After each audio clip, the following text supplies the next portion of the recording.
So what happens when a confederation is too weak to defend itself?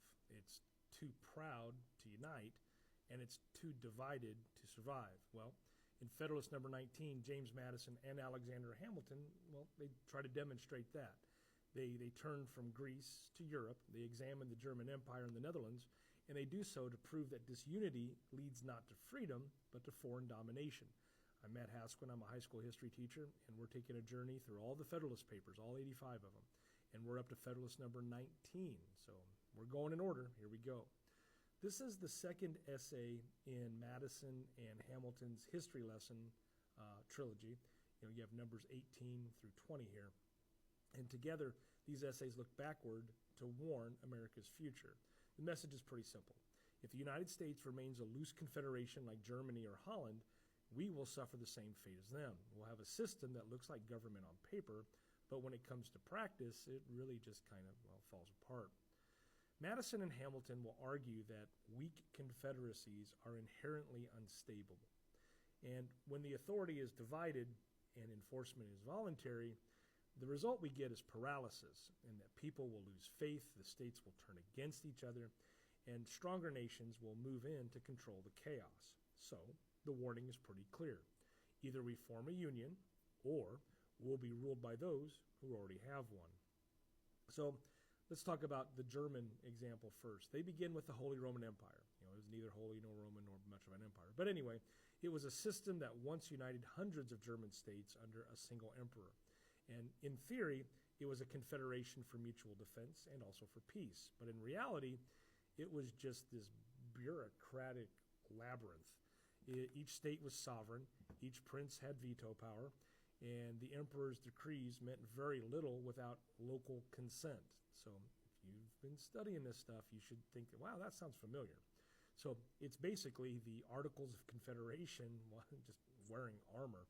Now, Madison and Hamilton described the German system as a patchwork of jealousy and dependence.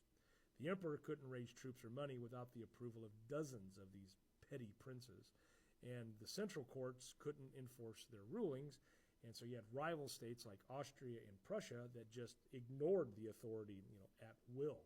So what was your result? Well, you got anarchy among the members, and you have weaknesses at the head of it.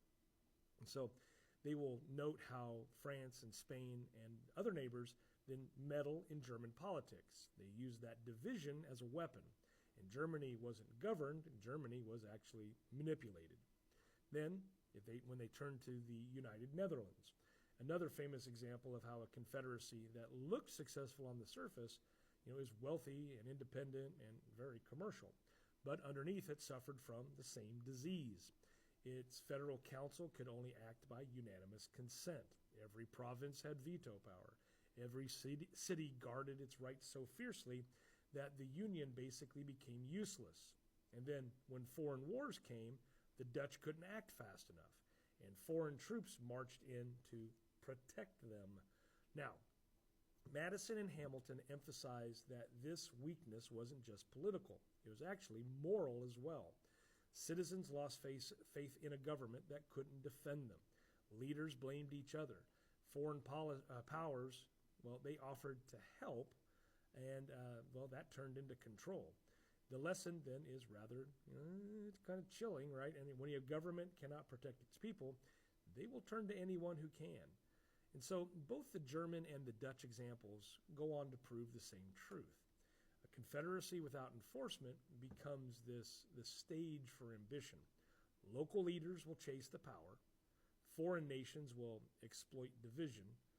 Liberty dies not from tyranny, but it dies from ineffectiveness. And so the founders are trying to hammer home a point here that the Articles of Confederation make America vulnerable to the same fate.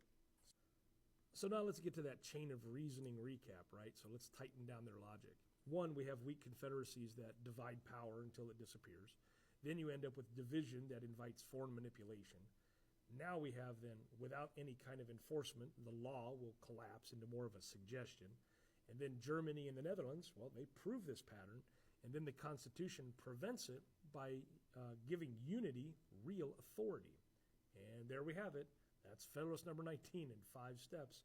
Roll credits, we can finish there. Well, we can't, no. Now, The historical insight here is that Madison's brilliance lies in his understanding of history as a pattern, not coincidence. He doesn't just, recount events. He actually kind of, extracts principle. He's, where there's no balance between unity and autonomy, you have collapse that'll follow. Hamilton, though, he's ever pragmatic here. He helps drive the lesson home with vivid examples of dysfunction. And together, they transform history into this political prophecy.